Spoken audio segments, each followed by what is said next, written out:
بسم اللہ الرحمن الرحیم۔ السلام علیکم ورحمۃ اللہ وبرکاتہ۔ بسم اللہ الرحمن الرحیم۔ عزیز طلباء کرام، اسلام اور جدید فکر مغرب کا آج سبق نمبر 61 ہے۔ آج کے سبق کا عنوان ہے سیرت کے بارے میں اہل مغرب کا رویہ، حصہ اول۔ آج کے سبق میں انشاءاللہ ہم دیکھیں گے کہ مغرب میں مطالعہ سیرت کے ادوار کون سے ہیں اور مفکرین کی اقسام کیا ہے۔ سب سے پہلے ہم یہ دیکھ لیتے ہیں کہ مغرب میں مطالعہ سیرت کے ادوار کتنے اور کون کون سے ہیں اور ان کی خصوصیات کیا ہیں۔ پہلا دور 17ویں صدی عیسوی تک ہے۔ اس دور کی خصوصیات میں سب سے اہم بات اور سب سے بڑا مسئلہ یہ ہے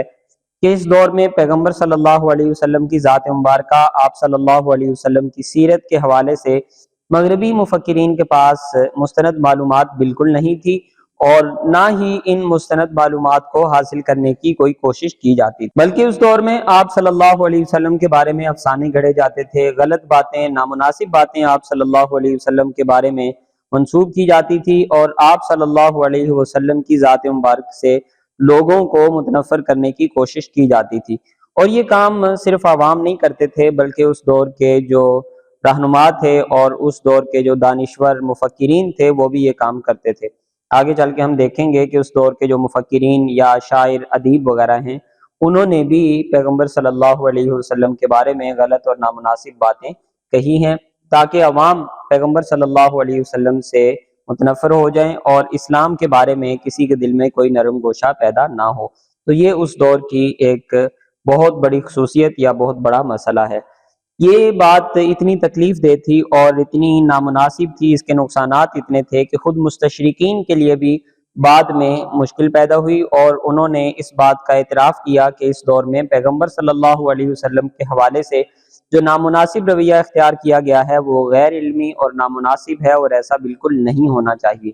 چنانچہ ایک مشہور مستشرق ہیں فلپ کے ہٹی، ان کی ہم نے کتاب کا ایک تعارف بھی دیکھا تھا۔ تو ان کی ایک کتاب ہے اسلام اینڈ دی ویسٹ،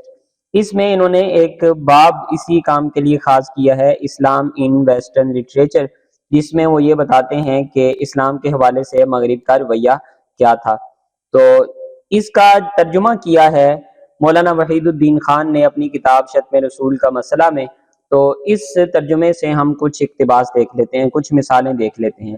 یہ مثالیں اتنی تکلیف دہ ہیں اور نامناسب ہیں کہ انہیں ذکر نہیں کرنا چاہیے تھا، لیکن صرف یہ بات سمجھانے کے لیے کہ اس دور میں مستشرقین کا رویہ سیرت کے حوالے سے کیا تھا، ہم ان مثالوں کو ذکر کر رہے ہیں۔ تو اس حوالے سے ایک مثال ہم دیکھتے ہیں کہ پیغمبر صلی اللہ علیہ وسلم کے بارے میں کتنی نامناسب اور بیہودہ ترین باتیں کی گئی ہیں۔ چنانچہ یہ لکھتے ہیں کہ وہ ایک لاطینی تحریر کے حوالے سے جو ایک عیسائی راہب نے تیار کی تھی، لکھتا ہے کہ محمد صلی اللہ علیہ وسلم کی وفات کے بعد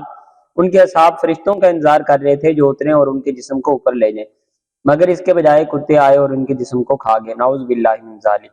اسی لیے مسلمان ہر سال بہت بڑے پیمانے پر کتوں کو ہلاک کرتے ہیں۔ ایک اور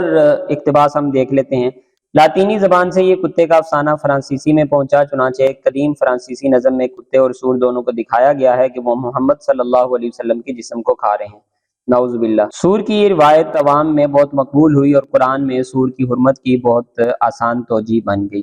تو اس طرح کی بہت سی باتیں پیغمبر صلی اللہ علیہ وسلم کے حوالے سے مشہور اور معروف تھی۔ پھر 17ویں صدی عیسوی میں جا کر جب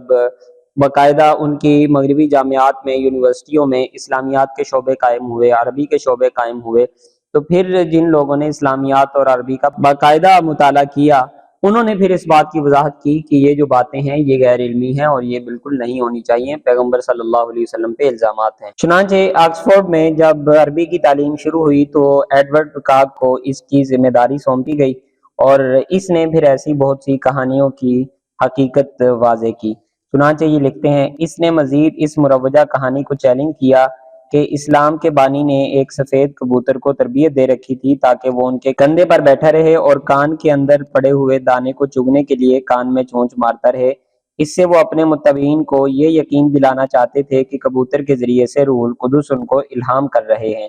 یہ افسانہ اس قدر مشہور ہوا کہ وہ انگریزی ادب میں شامل ہو گیا، چنانچہ شیکسپیئر کے کردار کی زبان سے ہم سنتے ہیں تو اس سے ہمیں یہ معلوم ہوتا ہے کہ اس دور میں پیغمبر صلی اللہ علیہ وسلم کے حوالے سے اس طرح کی باتیں کی جاتی تھی، بعد میں آنے والے مستشرقین نے ان کی حقیقت واضح کی۔ ایک اور مثال ہم دیکھتے ہیں، یہ لکھتے ہیں کہ محمد صلی اللہ علیہ وسلم نے لوگوں کو یقین دلایا کہ وہ ایک پہاڑی کو بلائیں گے اور وہ ان کے پاس چلی آئے گی۔ لوگ جمع ہوئے، محمد صلی اللہ علیہ وسلم نے پہاڑی کو اپنے پاس آنے کے لیے کہا، وہ بار بار پکارتے رہے۔ جب پہاڑی اپنی جگہ کھڑی رہی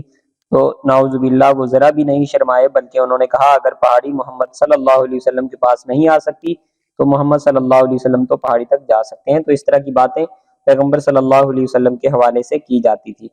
اگلا جو دور ہے 20ویں صدی تک کا دور، یہ مستشرقین کے اور مغربی مفکرین کے سیرت کے حوالے سے مطالعے کا دور ہے۔ تو اس دور میں انہوں نے سیرت کا باقاعدہ مطالعہ کرنا شروع کیا اور جو پہلے والا رویہ تھا اس پر انہوں نے تنقید کرنا شروع کر دی۔ تو تنقید کے ساتھ ساتھ اس دور میں جو مستشرقین آئے جنہوں نے اسلامیات کا باقاعدہ مطالعہ کیا، انہوں نے سیرت کے حوالے سے یہ رویہ اپنایا کہ پیغمبر صلی اللہ علیہ وسلم کے مختلف کاموں کی تعریف کرنا شروع کی۔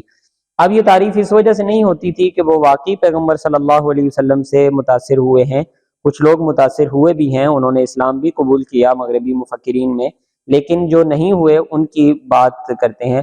کہ وہ اس وجہ سے تعریف نہیں کرتے تھے کہ پیغمبر صلی اللہ علیہ وسلم سے وہ متاثر ہیں یا اس سے پہلے آپ صلی اللہ علیہ وسلم کے بارے میں غلط رویہ اختیار کیا گیا تو اب ہم تعریف کریں، بلکہ مقصد یہ ہوتا تھا کہ پیغمبر صلی اللہ علیہ وسلم کے ایسے کاموں کی تعریف کریں جو دوسرے کاموں کی نسبت زیادہ اہم نہیں ہیں اور کسی اہم کام پہ وہ ساتھ اعتراض بھی کر دیں۔ تو اس وجہ سے یہ تعریف کیا کرتے تھے، اس دور کی یہ ایک خصوصیت ہے۔ اس کے بارے میں ہم دیکھتے ہیں کہ منٹگمری واٹ یہ بہت زیادہ مشہور ہیں اس حوالے سے کہ انہوں نے پیغمبر صلی اللہ علیہ وسلم کی تعریف کی ہے، لیکن اس کی حقیقت ہم دیکھتے ہیں اسلام اور مستشرقین میں۔ ڈاکٹر حافظ محمد زبیر لکھتے ہیں منٹگمری واٹ وہ پہلا مصنف ہے جس نے سیرت پر مستشرقین کو یہ منہج دیا کہ پیغمبر اسلام صلی اللہ علیہ وسلم کی تعریفیں خوب کرو لیکن انہیں رسول مت مانو۔ آج سادہ لوگ مسلمانوں کی ایک جماعت ایسے مستشرقین کے آپ صلی اللہ علیہ وسلم کے حق میں کلمہ خیر کو بڑے فخر سے بیان کرتی ہے، لیکن انہیں یہ معلوم نہیں کہ مستشرقین ایک باقاعدہ سوچی سمجھی اسکیم کے تحت محمد صلی اللہ علیہ وسلم کی تعریف بیان کر رہے ہوتے ہیں کہ اس ذریعے سے وہ مسلمانوں کی ہمدردی حاصل کر کے ان کے دل میں آپ صلی اللہ علیہ وسلم کی پیغمبری کے بارے شک کا بیج بو دیں۔ ان کا مقصد یہ بھی ہے کہ محمد صلی اللہ علیہ وسلم کو ایک عظیم مفکر، مصلح، مخلص اور محنتی انسان کے طور پر دنیا میں متعارف کرواؤ اور دنیا انہیں بس اتنا ہی سمجھے، اس سے آگے بڑھ کر ان کی پیغمبرانہ حیثیت کو کسی صورت بھی قبول نہ کرے۔ تو یہ اس دور کی ایک خصوصیت ہے۔ دوسری خصوصیت یہ ہے کہ یہ مستشرقین نے پیغمبر صلی اللہ علیہ وسلم کی نبوت کے جتنے دلائل تھے، جتنی احادیث تھی یا جو واقعات تھے، ان کی ایسی تعویل کرنا شروع کی جس سے یہ معلوم ہو کہ نبوت اصل میں حقیقت میں کچھ نہیں ہے، اللہ تبارک و تعالیٰ کی طرف سے عطا کردہ منصب نہیں ہے، اللہ تبارک و تعالیٰ کی طرف سے پیغمبر صلی اللہ علیہ وسلم پر وحی نہیں آتی تھی، نعوذ باللہ من ذالک، لیکن آپ صلی اللہ علیہ وسلم نعوذ باللہ یہ سارے کام خود سے کرتے تھے اور یہ اس دور کے حالات کا نتیجہ تھے۔ تو یہ بنا کے انہوں نے پیش کرنے کی کوشش کی ہے۔ اس کی ہم کچھ مثالیں دیکھتے ہیں، یہ ہم پہلے بھی دیکھ چکے ہیں کہ اسپرنگر ایک اہم مستشرق ہے۔ یہ لکھتے ہیں کہ قرآن مجید کے مطالعے سے ہمیں معلوم ہوتا ہے کہ پیغمبر صلی اللہ علیہ وسلم کے ذہن میں دین اسلام 3 مراحل سے گزر کر ایک نظام زندگی کی صورت میں سامنے آیا۔ پہلا مرحلہ تو یہ تھا کہ پیغمبر اسلام صلی اللہ علیہ وسلم نے اہل مکہ کے مذہب کے بارے اپنے مراقبوں میں سوچ بچار شروع کی اور انہوں نے اپنے آباء و اجداد کے دین کو حیرت کی نظر سے دیکھتے ہوئے اسے ایک خدا پر ایمان کے ساتھ وابستہ کرنے کی کوشش کی۔ اس میں بھی وہ یہی بتانا چاہ رہے ہیں کہ اصل میں پیغمبر صلی اللہ علیہ وسلم پہ اللہ تبارک و تعالیٰ کی طرف سے وحی نازل نہیں ہوئی، بلکہ نعوذ باللہ یہ پیغمبر صلی اللہ علیہ وسلم نے خود سے دین بنا لیا، اور جو پہلے اس دور کا دین تھا، جو حالات تھے، ان کو دیکھ کے پیغمبر صلی اللہ علیہ وسلم نے نعوذ باللہ ایک منفرد طریقہ اختیار کرنے کی کوشش کی۔ تو یہ اس دور کی ایک خصوصیت ہے۔ اسی طرح لکھتے ہیں دوسرے مرحلے میں مراقبات کی کثرت کی وجہ سے پیغمبر اسلام صلی اللہ علیہ وسلم کو وہی والے خواب نظر آنے لگے جس میں بت پرستی کی مخالفت تھی، تو انہوں نے بت پرستی کی مخالفت شروع کر دی، جبکہ آپ صلی اللہ علیہ وسلم اس سے پہلے وہ خود بھی ایک بت پرست تھے، نعوذ باللہ من ذالک۔ تو اس طرح کی انہوں نے باتیں کی ہیں، اور آگے انہوں نے لکھا ہے کہ آپ صلی اللہ علیہ وسلم یہود و نصارہ کی جو کتابیں تھیں وہ پڑھتے پڑھاتے تھے، تو بہت سی باتیں آپ صلی اللہ علیہ وسلم نے وہاں سے اخذ کی اور ایک نیا دین بنا دیا، نعوذ باللہ من ذالک۔ تو نبوت کی اس طرح توجیہ کرتے تھے اس دور میں۔ اور اسی طرح انہوں نے یہ بھی لکھا ہے کہ تیسرے مرحلے میں پیغمبر صلی اللہ علیہ وسلم نے یہود و نصارہ کے مذہب کے مطالعے کے بعد ان سے مایوس ہونے کی صورت میں ایک نیا دین متعارف کروانے کی طرف توجہ دی۔ اسی طرح انہوں نے یہ بھی لکھا ہے کہ پیغمبر اسلام صلی اللہ علیہ وسلم کے بارے میں یہ کہنا کہ نرم دل تھے درست نہیں ہے۔ اس کے بقول آپ صلی اللہ علیہ وسلم اتنے سخت دل تھے کہ انہوں نے ایک قبیلے کے بعض لوگوں کے ہاتھ پاؤں کاٹ کر انہیں کھلے میدان میں دھوپ میں پھینک دیا اور وہ بھوکے پیاسے مر گئے۔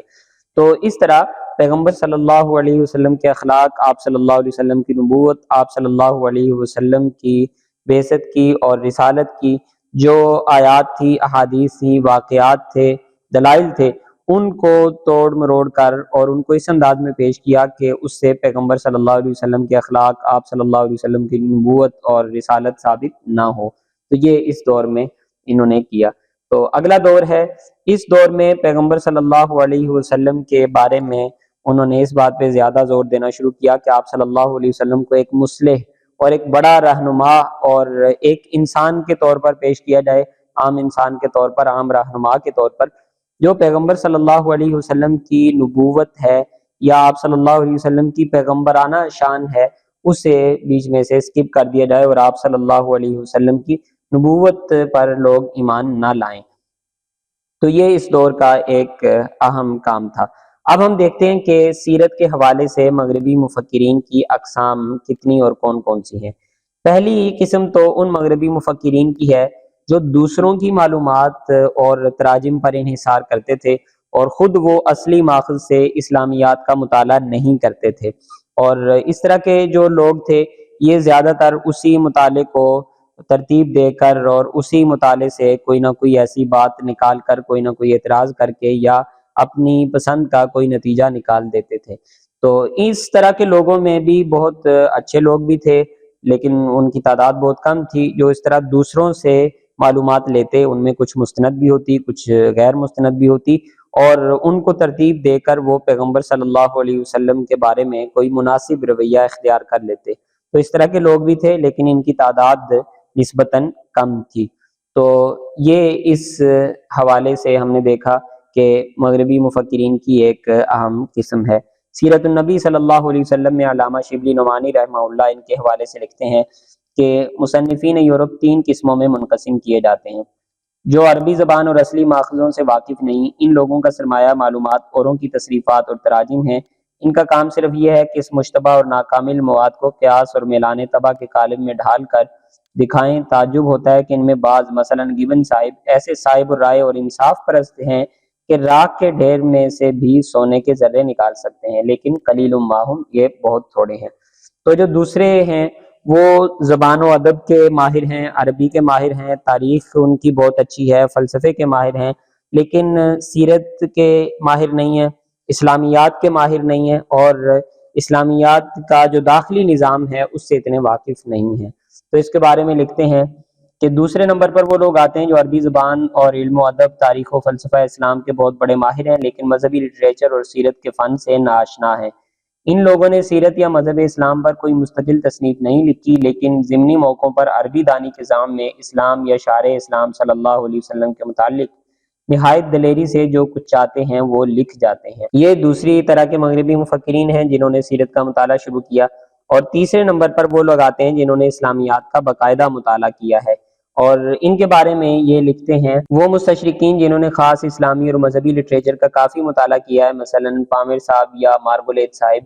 ان سے ہم بہت کچھ امید کر سکتے تھے، لیکن باوجود عربی دانی، کثرت مطالعہ، تفحص کتب کے، ان کا یہ حال ہے، دیکھتا سب کچھ ہوں لیکن سوچتا کچھ بھی نہیں۔ تو اس طرح انہوں نے بہت سی ایسی باتیں پیغمبر صلی اللہ علیہ وسلم کے بارے میں کی ہیں جو نامناسب ہیں، حالانکہ یہ اسلامیات کا باقاعدہ مطالعہ بھی رکھتے تھے، اور یہ اس قابل تھے کہ اسلامیات پہ یا پیغمبر صلی اللہ علیہ وسلم کی زندگی پر، سیرت پر اگر کوئی تنقیدی مطالعہ کرنا چاہتے یا اپنا کوئی نتیجہ پیش کرنا چاہتے، حاصل مطالعہ پیش کرنا چاہتے علمی انداز میں، تو وہ کر سکتے تھے، لیکن انہوں نے ایسا نہیں کیا۔ تو یہ آج کے سبق کی ہم نے کچھ مثالیں دیکھ لی۔ جزاکم اللہ خیرا۔ السلام علیکم ورحمۃ اللہ وبرکاتہ۔